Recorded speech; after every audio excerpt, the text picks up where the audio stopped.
नमस्कार, आपका स्वागत है। मैं हूं आपके साथ आरजू साई। तो गलवान घाटी में चीन के साथ संघर्ष को 1 साल पूरा होने पर भारतीय सेना और उसकी ताकत में क्या बदलाव हुआ, साथ ही चीन को सबक सिखाने के लिए कौन तैयार बैठा है और अमेरिकी राष्ट्रपति जो बाइडेन ने चीन को क्या आखिरी चेतावनी दी, आज हम आपको यही सब बताने वाले हैं। तो शुरू करते हैं आज की ये स्पेशल रिपोर्ट।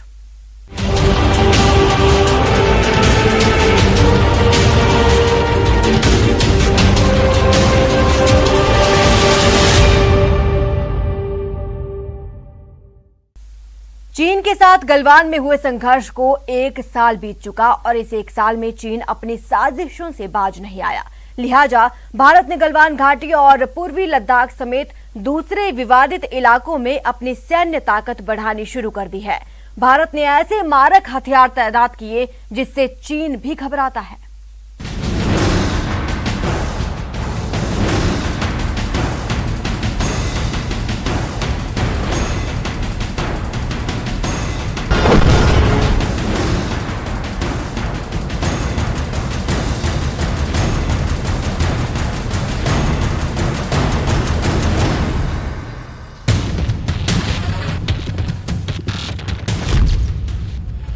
गलवान संघर्ष का 1 साल, बॉर्डर का क्या है हाल।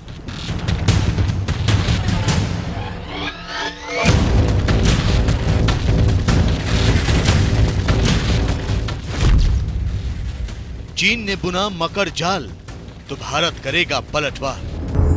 जब पर्वत पे ललकारा दुश्मन जाग उठा वो वीर, खून का टीका पहना था जो अपना सीना चीर।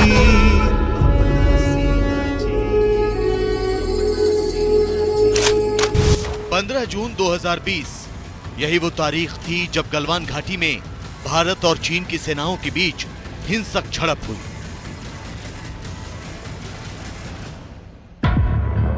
इस खूनी संघर्ष में 20 भारतीय सैनिक शहीद हो गए थे। चीन ने खुद माना कि उसके 5 सैन्य अधिकारी और जवान मारे गए थे। हालांकि दावा तो यह किया जाता है कि इस खूनी झड़प में चीन के 30 से ज्यादा सैनिक मारे गए।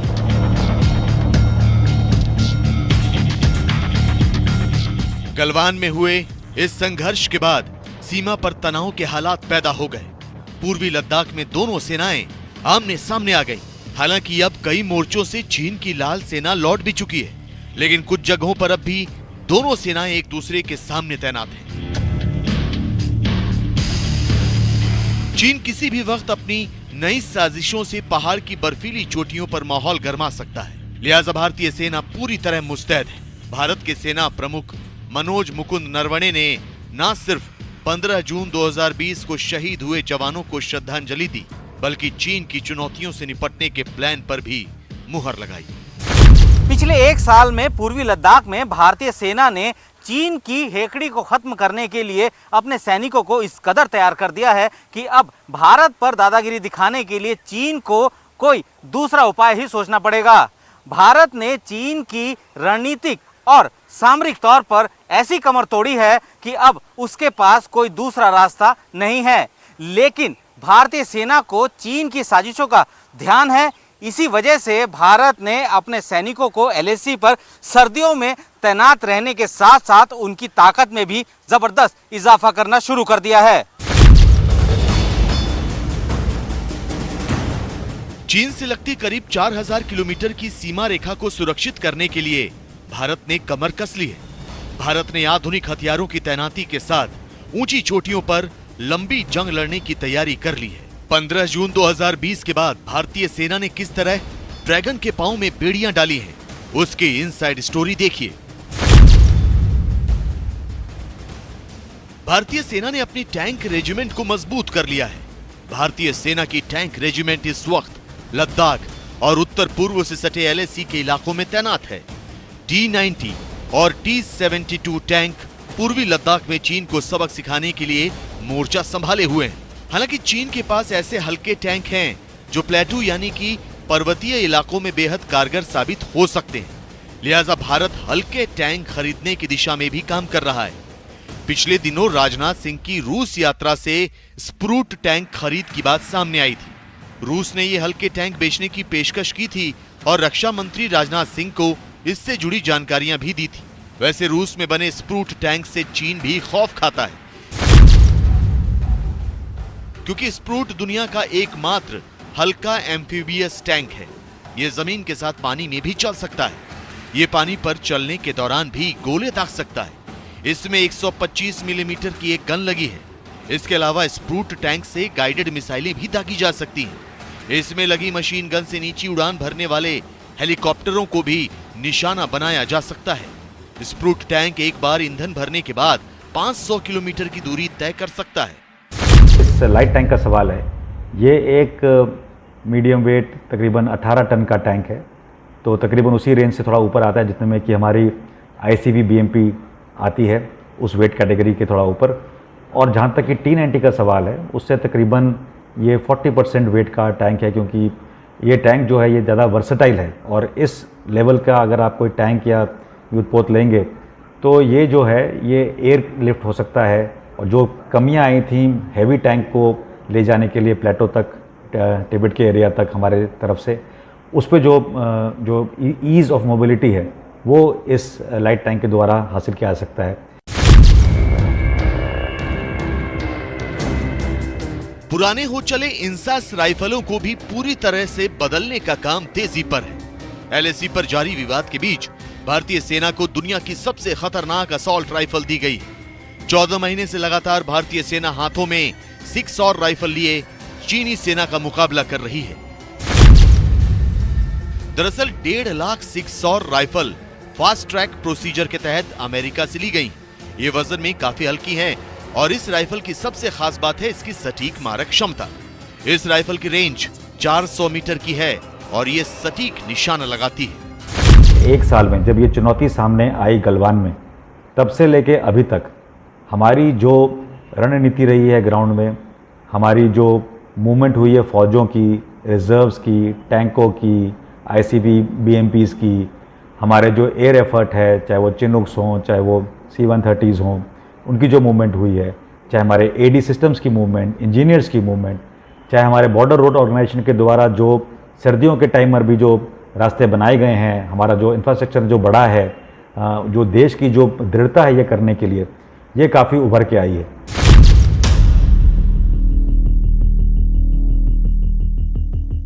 पूर्वी लद्दाख के पैंगोंग त्सो झील में चीन हमेशा से पेट्रोलिंग के दौरान अपनी बोट के जरिए भारतीय बोट को टक्कर मारकर नुकसान पहुंचाने और डुबोने की कोशिश में लगा रहता था। लेकिन अब उन बोट को टक्कर देने के लिए नई स्टील बोट तैयार की गई है, जिनकी तैनाती शुरू भी हो चुकी है। ये नावें नई तकनीक से लैस हैं। इन्हें स्पेशल स्टील और स्पेशल धातु से बनाया गया है और अत्याधुनिक सर्वेलेंस और कम्युनिकेशन उपकरण लगाए गए हैं। नई बोट में जवानों के बैठने की भी ज्यादा जगह है। मतलब ये कि चीन की बोट वाली साजिश पर भी भारत ने चोट कर दी है। वैसे इसके अलावा सेना को special high altitude tent, anti riot gear, light machine gun, artillery gun और खास तरह के कपड़े मुहैया कराए गए हैं। तैनात हजारों आंखें सरहद पर हरदम, देश की करते हैं हिफाजत, मरते दम तक हम, मरते दम तक हम। जाहिर है भारतीय सेना गलवान में हुए संघर्ष के 1 साल बाद अपनी ताकत को कई गुना बढ़ा चुकी है। अगर चीन ने कोई नई चाल चली तो इसका अंजाम भुगतने के लिए उसे तैयार रहना होगा। भारत के वीर सपूत इस बार पहले से कहीं ज्यादा बड़ा और तगड़ा प्रहार करेंगे। चीन की साजिशों की वजह से भारत को अपनी सैन्य ताकत में इजाफा करना पड़ रहा है, तो अमेरिका भी चीन को सबक सिखाने के लिए ऑपरेशन 30 पर काम करना शुरू कर चुका है। 7 देशों के समूह G7 के हुंकार के बाद अब 30 देशों के संगठन नाटो ने चीन पर लगाम लगाने की कसम खाई है। नाटो ने कहा कि वो चीन के विस्तारवाद, महत्वाकांक्षा और साजिशों पर ऐसा प्रहार करेगा कि वो सहम उठेगा।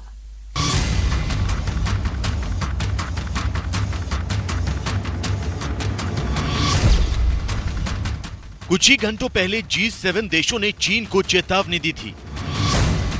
कुछ ही घंटों पहले शी जिनपिंग के विस्तारवाद को 7 देशों के समूह ने चुनौती दी थी।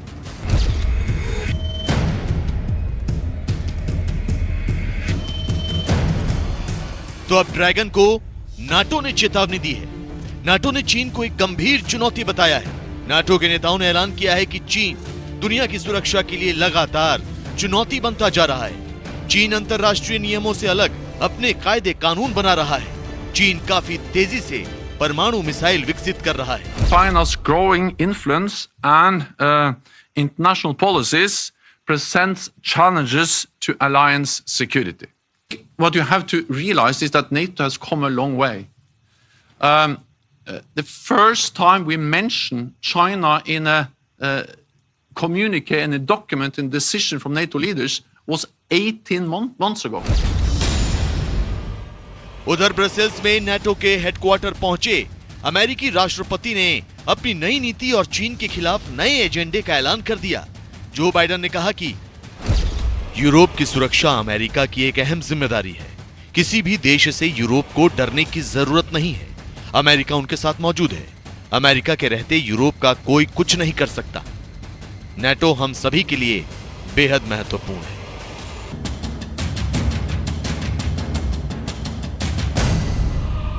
अमेरिकी राष्ट्रपति का यह बयान इसलिए भी बेहद खास है क्योंकि यह पूर्व राष्ट्रपति डोनाल्ड ट्रंप की उस नीति के उलट है जिसमें उन्होंने यूरोप की सुरक्षा की जिम्मेदारी ना लेने की बात कही थी। डोनाल्ड ट्रंप ने अपने कार्यकाल में साफ कर दिया था कि अमेरिका बिना किसी फायदे के दुनिया का रखवाला नहीं बन सकता। ट्रंप ने यूरोप को उसकी सुरक्षा से पीछे हटने तक की चेतावनी भी दे दी थी। लेकिन अब जो बाइडेन ने साफ कर दिया है कि अगर चीन ने यूरोप के देशों को धमकाने या फिर उनके खिलाफ शक्ति प्रदर्शन करने की कोशिश की तो अमेरिका रक्षा कवच का काम करेगा। जरूरत पड़ी तो अमेरिका चीन पर पलटवार भी कर सकता है। इसका पहला मतलब यह है कि यूरोप चीन के टारगेट में है। चीन उसे अनसेफ करने की कोशिश कर रहा है। जहां तक बात है कि नेटो देशों को मिलकर सिर्फ और सिर्फ यूएस के ऊपर भरोसा होना चाहिए, मुझे लगता है कि ये भरोसा देना यूएस का काम है। नेटो को खुद अपने पैरों पर खड़ा होना आना चाहिए। विस्तारवाद की रणनीति पर अमल करने के साथ चीन अंतरिक्ष और साइबर वॉरफेयर की अपनी क्षमताओं को बढ़ाने में जुटा हुआ है। इस वजह से अंतर्राष्ट्रीय व्यवस्थाओं पर खतरा पैदा हो रहा है। लिहाजा नाटो ने चीन पर नकेल कसने का ऐलान कर दिया है। लेकिन सवाल ये कि क्या चीन शांत बैठ जाएगा? क्या चीन नाटो की चेतावनी को गंभीरता से लेगा? फिलहाल ऐसा होता नजर नहीं आ रहा। नाटो के नेताओं के बयान से चीन भड़क उठा है। उसने एक बयान में कहा है कि नाटो चीन के विकास को तर्कसंगत रूप से देखे, चीन के खतरे के सिद्धांत के विभिन्न रूपों को बढ़ा चढ़ाकर पेश करना बंद करे, गठबंधन और राजनीतिक टकराव पैदा करने के बहाने चीन के वैध हितों और कानूनी अधिकारों की अनदेखी न करे। चीन यही नहीं रुका, बल्कि उसने शीत युद्ध की गीदड़ भभकी भी दे दी। स्पेशल स्टोरी में अब बात चीन के दोस्त पाकिस्तान की, जहां हाहाकार मचा है। पाकिस्तान की जनता महंगाई और भूखमरी से त्राहिमाम कर रही है, लेकिन पाकिस्तान की संसद में बिल्लो रानी से बवाल मचा है। दरअसल प्रधानमंत्री इमरान खान की पार्टी के एक सांसद ने कुछ ऐसा किया कि वहां की सियासत में उबाल आ गया और सोशल मीडिया पर लोग इमरान खान को ट्रोल करने लगे हैं। क्या है इमरान खान और बिल्लो रानी का कनेक्शन? आइए आपको दिखाते हैं।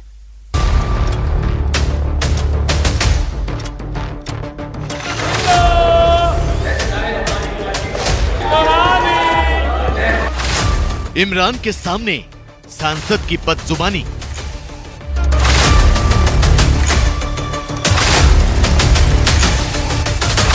बेसिक चीजें आटा है, घी है, चीनी है, इनकी कीमतों में बहुत ज्यादा कमी की जाए। खान साहब जान छड़ जाओ, मुल्क दी बेड़ा गर्क करता जे।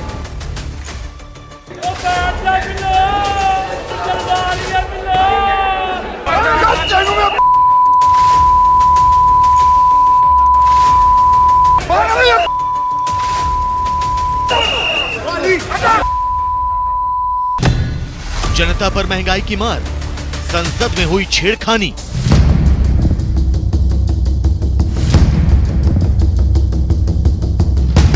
इमरान खान के नए पाकिस्तान में जनता खून के आंसू रो रही है। पहले से गरीबी की जंजीरों में कैद पाकिस्तान की आवाम महंगाई की मार झेल रही है। रोटी के लिए लोग रो रहे हैं, चाय में चीनी कम हो गई है, जरूरी सामान के दाम आसमान पर हैं और पाकिस्तान की आवाम जमीन पर पेट की आग को शांत करने के लिए हर रोज एक नई जंग लड़ रही है।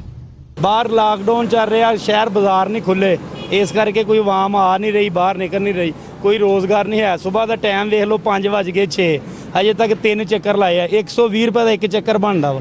3 चक्कर 700-800 रुपया कमाया तो की कमाया। की ख्याल है रोटी पक नहीं सकती, कम है कोई नहीं, पैसा लभदा कोई नहीं, मजदूरी करिए वो नहीं लभदी पूरी, की करिए। निके निके बच्चे ने आ मजदूरी करते हैं, आ पानी बेचने धुप्पे खड़े।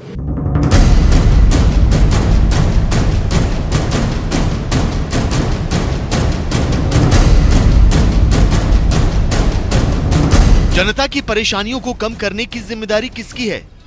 जाहिर है इमरान सरकार की। लेकिन पाकिस्तान की सरकार अपनी ही जनता की परेशानियों का मजाक बना रही है, मुल्क की अर्थव्यवस्था गोते लगा रही है और इमरान की पार्टी के सांसद पूरी दुनिया के सामने अपनी छिछोरी हरकतों का मुजाहिरा पेश कर रहे हैं। इससे पहले कि हम आपको बर्बादे पाकिस्तान का हाल दिखाएं, देखिए कैसे इमरान की पार्टी के सांसद अब्दुल मजीद खान नियाजी ने विपक्षी सांसदों, खासकर महिला सांसदों का मजाक उड़ाया।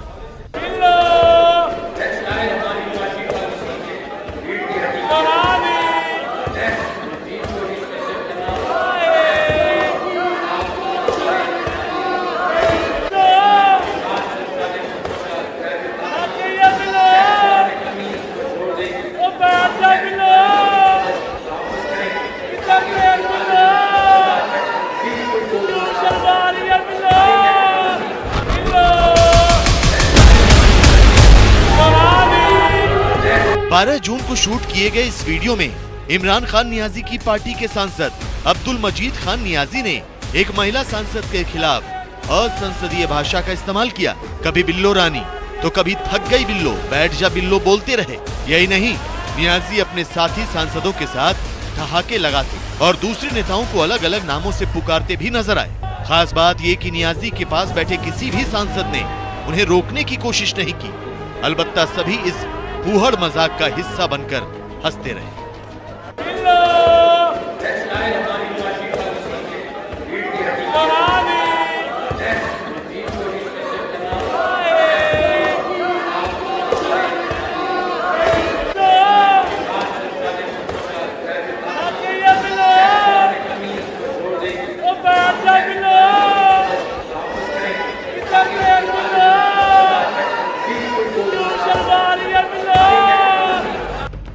दरअसल पिछले हफ्ते गधों की आबादी में इजाफे के बाद विपक्षी नेताओं ने पाकिस्तान के प्रधानमंत्री इमरान खान के खिलाफ विरोध प्रदर्शन किया था। वित्त मंत्री शौकत तरीन की ओर से बजट पेश करते ही इमरान खान की सरकार के विरोध में हाथों में प्ले कार्ड लेते हुए विपक्ष के नेता जमा हो गए। विपक्ष के नेताओं ने इमरान खान के खिलाफ गधा राजा की सरकार नहीं चलेगी के नारे भी लगाए थे।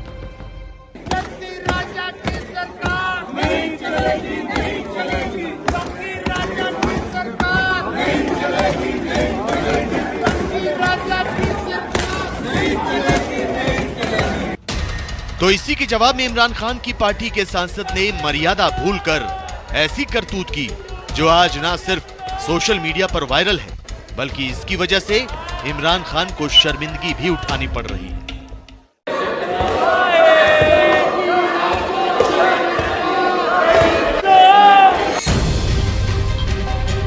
एक नियाजी ने दूसरे नियाजी की इंटरनेशनल बेइज्जती तो करा ही थी, लेकिन पाकिस्तान की इमरान सरकार भी अपना मजाक बनाने पर तुली है। कर्ज के जाल में फंसा पाकिस्तान अब चीन से रहम की भीख मांग रहा है, जबकि चीन उसे बार बार दुत्कार रहा है। महंगाई से जूझ रही पाकिस्तान की जनता के लिए आने वाले दिन और ज्यादा मुश्किल भरे हो सकते हैं।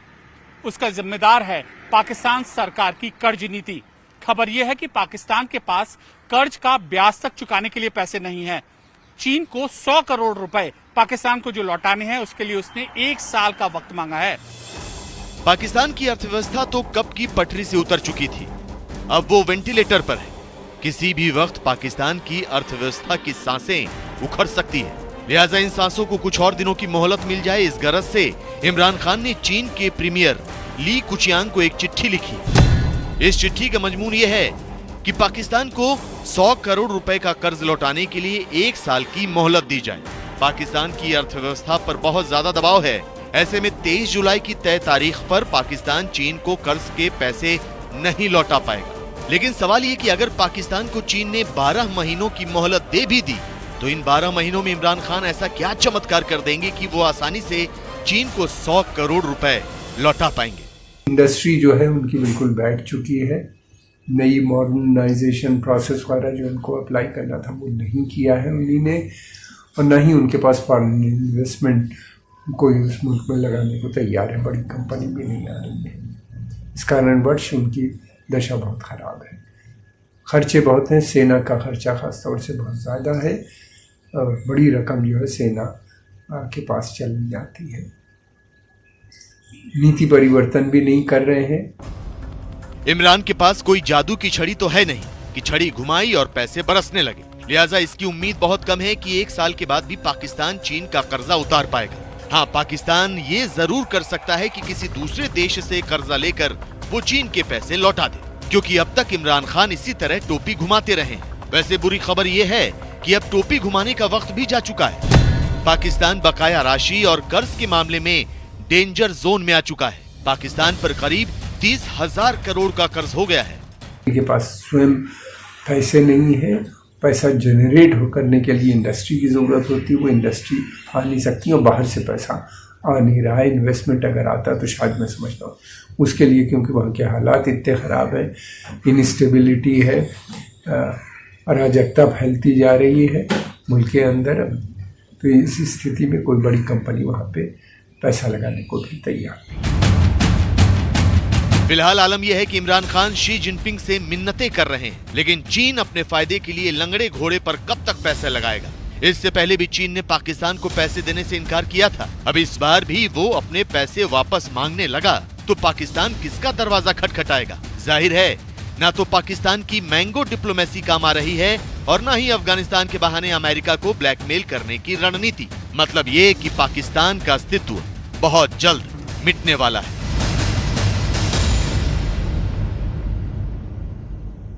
हमारे इस खास शो में इतना ही। आप बने रहें हमारे साथ।